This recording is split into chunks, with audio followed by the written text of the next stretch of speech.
السلام علیکم ورحمۃ اللہ وبرکاتہ۔ اسٹوڈنٹس، شروع کرتے ہیں فارسی کی دوسری میں حکایت نمبر 9۔ مردم آزار راہ حکایت کنند کے سنگ بر صالح زد۔ بسم اللہ الرحمن الرحیم۔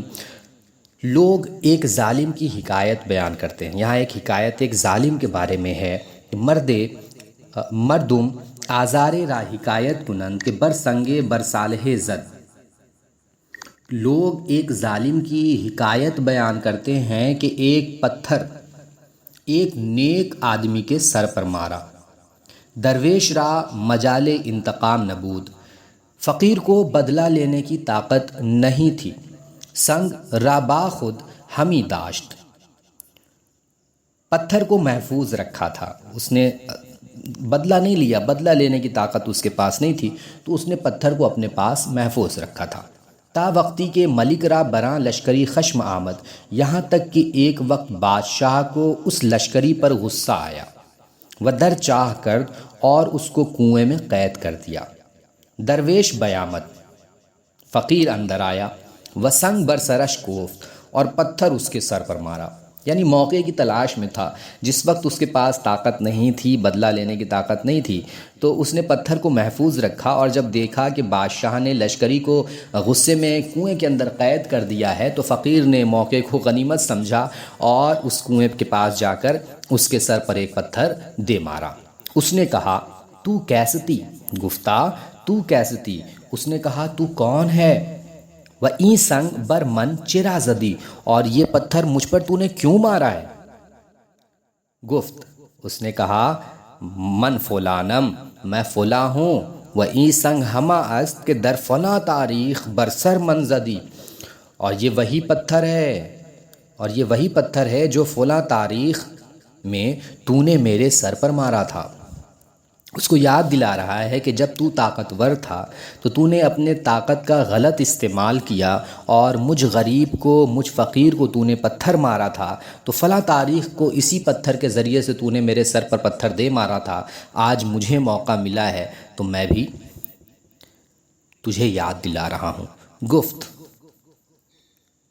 اس نے کہا، چندیں روز کجا بودی، اتنے دن تو کہاں غائب تھا؟ یعنی میں نے پتھر جس وقت مارا تھا اس وقت تو نے کوئی بدلہ نہیں لیا، اس وقت کوئی شکایت نہیں کی، تو اتنے روز تو کہاں غائب تھا؟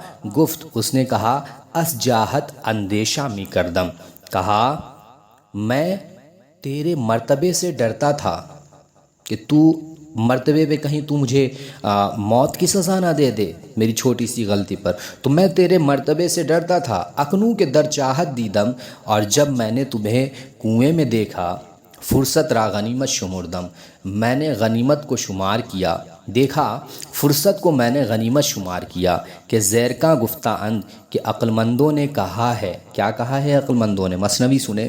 نا سزائے راہ چوبینی بختیار، کسی نالائق کو تو دیکھے نصیبہ ورد، تو عقلمندوں نے اختیار تسلیم کیا ہے۔ عاقلہ تسلیم کردند اختیار، نا سزائے راہ چوبینی بختیار، عاقلہ تسلیم کردند اختیار۔ یہاں تک ترجمہ کریں۔ کسی نالائق کو تو دیکھے، چوبینی بختیار یعنی کسی نالائق کو تو دیکھے نصیبہ ور، تو عقلمندوں نے اختیار کیا ہے۔ عاقلہ تسلیم کردند اختیار، عقلمندوں نے اختیار تسلیم کیا ہے۔ چون اداری ناخن درندہ تیز، بابداں آب بہ کہ کم گیری سی تیز۔ جب نہیں رکھتا ہے تو تیز پھاڑنے والا ناخن، یعنی جب چون اداری ناخن درندہ تیز، یعنی تو تیز ناخن جب اپنے پاس نہیں رکھتا، یعنی بدلہ لینے کی طاقت نہیں رکھتا، وہ بہتر ہے۔ بابداں آب بہ کہ کم گیری سی تیز، وہ بہتر ہے کہ تو لڑائی کم لے، یعنی جس وقت تیرے پاس طاقت نہیں ہے تو لڑائی لے ہی نہ۔ ہاں کہ ہم ہر کے با فولاد بازو پنجا کرد، ساعدے سیمین خود را رنجا کرد، اس لیے کہ جس نے فولاد جیسے بازو کے ساتھ پنجا لڑایا، اپنے چاندی جیسی کلائی کو رنجیدہ کیا۔ بھئی تم کمزور ہو تو یہ مثال دے رہے ہیں کہ جس طریقے سے ایک فولادی ہاتھ ہو، اس ہاتھ میں آپ چاندی کی جیسا کمزور ہاتھ اگر تھما دیں تو ظاہر سی بات ہے کہ کلائی آپ کی ہی ٹوٹے گی۔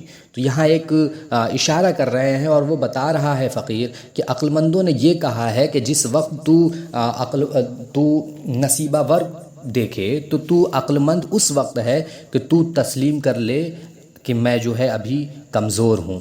جب تو تیز ناخن نہیں رکھتا پھاڑنے والا تو بہتر یہ ہے کہ تو لڑائی کم لے، اس لیے کہ جس نے فولاد جیسے بازو رکھے ہیں اس سے پنجہ لڑانا، وہ شخص جو چاندی جیسی کلائی رکھتا ہے تو ظاہر ہے وہ اپنی کلائی کو رنجیدہ کرے گا۔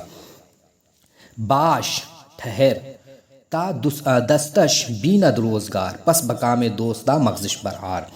تو کہہ رہے ٹھہر تاکہ زمانہ اس کا ہاتھ باندھے، پھر دوستوں کے مقصد کے مطابق اس کا مغز باہر لا۔